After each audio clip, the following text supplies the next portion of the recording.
European Union membership is behind the HGV driver shortage because it allowed cheap labour to push driver salaries down, claimed Nigel Farage. Speaking to GB News on Tuesday, the Brexiteer slammed those that accused Brexit of being the reason behind the crisis that sparked a wave of petrol panic buying. Mr. Farage turned the issue on its head to suggest British truckers have been driven out of the profession because of competition from cheap foreign labour. Mr. Farage said, "This in many ways was predictable. There has been a shortage of lorry drivers even before the Brexit referendum, folks. We were 50,000 HGV drivers short." He went on to slam Michelle Barnier, who used an appearance at Chatham House in London on Tuesday to slam Brexit Britain for the petrol crisis. But Mr. Farage insisted how instead it was the EU's labour market which triggered a race to the bottom of drivers' salaries by haulage companies. He added how this was because the bloc allowed the hauliers to go for cheap, foreign labour from Europe.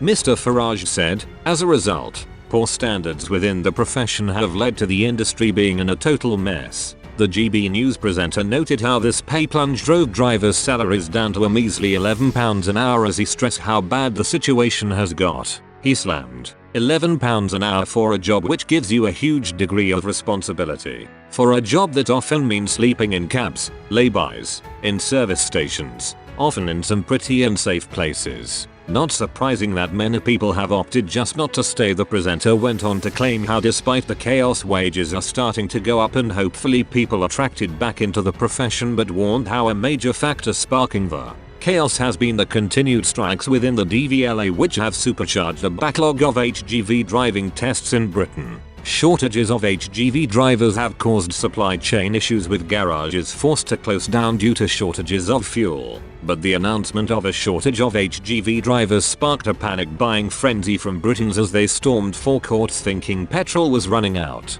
Many forecourts are now operating with only one pump and rationing fuel to 30 per vehicle as they tackle the soaring demand for petrol and diesel. It comes as ministers are now suggesting the petrol chaos could continue until Christmas. Meanwhile, Boris Johnson has put the British Army on standby to help deliver fuel and monitor garages as Britain descends into a panic at the pumps. But armed forces figures have warned it will take at least a week for the army to be ready and learn how to drive the type of lorries required to deliver fuel.